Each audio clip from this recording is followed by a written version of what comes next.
And the best scanner of all that I have in the collection here is the Launch X431V Plus Automotive Smart Diagnostic Tool. This is a pro-grade tool that's cheaper than Snap-on and other full professional tools.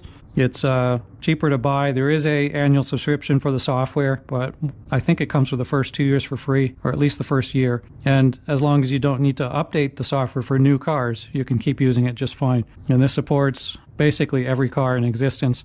So it's a little more costly, but you're not limited to just BMW or Mini. This one is super nice. In addition to the basic features of checking and resetting codes and that sort of thing, you can see live data for various control modules. You can actually interact with the car. You could use this module to open and close the windows, for example. It's a full diagnostic tool, so you can use it to figure out whether, for example, the window motor is bad or the switch is bad. I just used it recently to diagnose a Mini that a friend of mine brought over. When the key's in the ignition and the doors open, it stopped making the dinging noise. And we were able to actually tell the instrument cluster to make the sound using this tool and confirm that most likely the speaker inside the instrument cluster is broken. Another nice thing about this Launch tablet is it's basically an Android tablet, so you can use it for pretty much anything you want.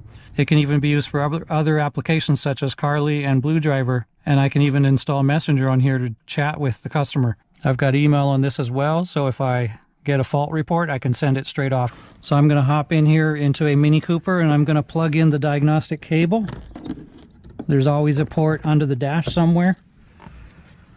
Another nice thing about the Launch setup is the OBD is wireless, so you can actually walk around the car and do all of your diagnostics without having to be limited by the length of the cable. So I'm going to connect to the car. I can use automatic search, which will scan all of the vehicle systems and tell me what codes are present. I can also use manual and then manually select the module I am interested in. I can use this to do some coding functions if I've replaced some modules. And then there's also special functions. So first we'll go into the automatic search. It's going to pull up the vehicle identification number, the model type, and all that stuff. Okay, so I'll look up the health report, and it's going to go through and scan all modules. I believe there's an intermittent air mass code, and then I also know that the tire pressure monitor system is going to show an error as well, because the current wheels that I have installed. And there are a lot of modules in modern cars, in addition to the engine and transmission and stuff like that. We've got instrument cluster, airbag, ABS, power steering, car access, comfort access, instrument cluster, sunroof, and it goes on and on and on. So we've pulled up a few codes. I see that we have an engine code and the tire code that I knew about. We also have codes here for comfort access. That's the keyless entry system on this Mini, ABS, and power steering and the instrument cluster. I suspect some of these may be just because the battery was disconnected at some point. It's pretty common for codes to pop up. So what I'll typically do is clear all the codes and then scan them again. But first I'll go ahead and look at the codes and see what we got. So I'll press fault report. And like I thought, yeah, we have an air mass sensor plausibility code as a historical code. I'm not sure what this top one here is. I'll have to figure that out. But the car is running and driving fine.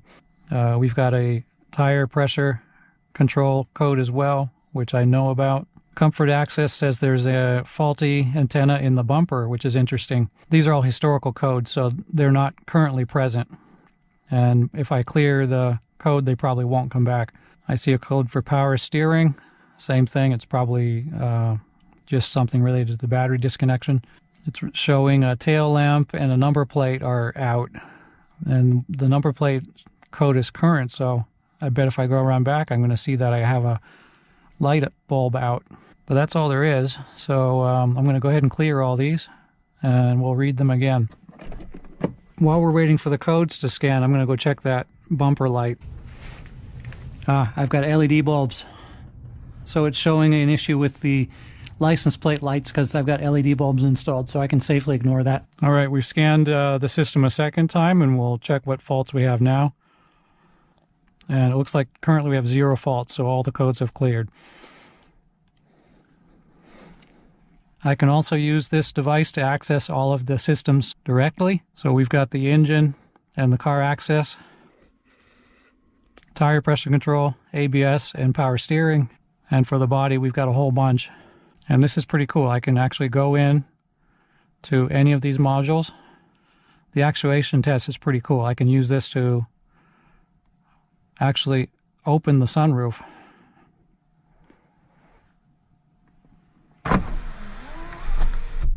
Pretty neat. I'll go ahead and close it.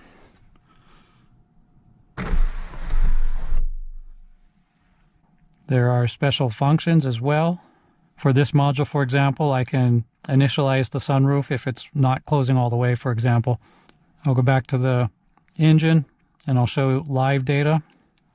So this is really nice. I can use it to read data stream. Also, there's freeze frame. If there's any current fault codes, I can open the freeze frame option and it will show additional information about when the code was triggered.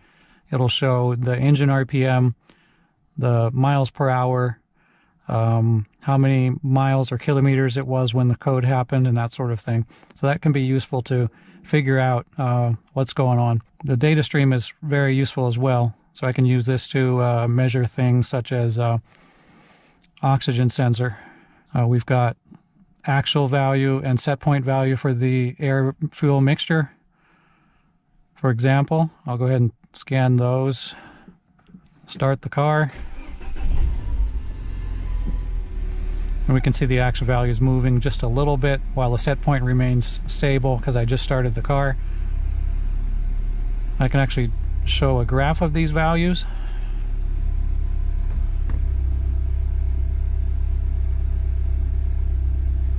So we can see the car is hunting a little bit to try to maintain the actual value close to the set point. I can show the valve gear, actual and set point values as well, and this will show what the car is trying to maintain versus actual. And you can see the numbers moving around a little bit as it hunts to maintain. Right now the car is stumbling a little bit. So you can see the set point value dropped and so did the actual. Pretty nice. And the major adjustments you can do for the engine are clear adaptations, readiness codes, or idle speed adjustment. And I can use this to register a battery replacement too, which is really nice for BMWs as they tend to be pretty picky. And when you're done, I'll press end session.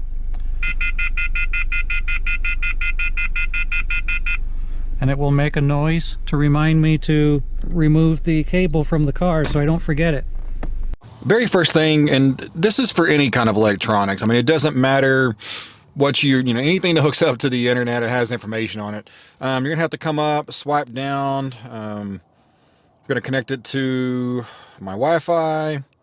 Connected. Go home. Now we're going to log in. Go to EOBD.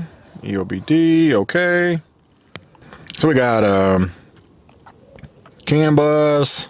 It's going to check to see which setup we're connected to as far as what protocol. Readiness, spark ignition. Okay. So that's going to get all our different modes as far as generic OBD2. So we can go back. Go to, here, let's do our updates real quick. So we just go through, I did the registration. Now there's a card inside the box that you have to open up and it says your serial number. The serial number is actually on the back of the unit and the registration number is in that card. Now, no, I'm not going to give you guys my registration number because you'd be able to register my products, but it's going to go through here. It's going to update all the diagnostic software. Once it's all updated, we'll fire it up and we'll see what kind of functionality we have for this truck. All right, so we'll do bin scan. Automatic identification. It found a Bluetooth device. Okay, we'll try this again because my truck was dead. I got to do a parasitic draw test on this truck and figure out what's killing the battery. But you go to VIN scan. Now something pretty cool about the VIN scan, you have an automatic identifier. You can use the camera or you can just enter the VIN itself. So I thought that was pretty cool that you can just be able to use the camera and not have to punch in. It's only 16 digits. It doesn't take that long, but you know, every little bit helps. So we'll load that up and we'll go over to Ford. Okay. All right, so we have health report, system scan, system selection. Let's go to system selection. We'll go to powertrain control module. I'm not going to do read faults because there's no check engine lights on this. I'm more concerned about the actuation test. I want to see what it offers. Coast clutch solenoid, fuel pump, gear command, idle air control, spark advance, shift solenoids, torque converter, and torque converter. So that's pretty good. I'm not going to go in and actually try to do these each and every single test. Let's do special function. Stop transmission adaptation function. So keep alive memory, resume transmission adaptive learning, target speed sensor, power balance. Power balance would be kind of neat.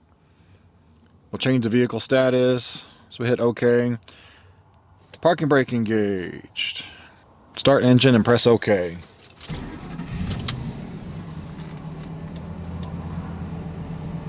Now something this says, and this is a lot of manufacturers scan tools don't tell you to do this. Whenever you do a power balance test, it's best to put your foot on the brake and in gear, because it'll load the engine a little bit when you have it in gear. An engine that's not loaded, just sitting here in an idle, a lot of times it won't have any pronounced problems or anything. So I'm going to go ahead, put it down in a drive, and then we're going to press OK. And that gives me all 10 cylinders. Remember, this is a V10, so motor looks pretty healthy. Now something I can do is I can put one foot on the brake and I give it a little more fuel and try to see what our power balance is to see if we're...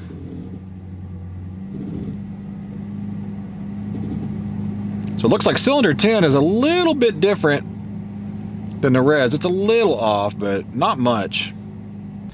All right, that'll work. So we'll go back. So anyway, I'm not going to go through every single one of these, but I will tell you that something that's pretty neat about this that I like so far.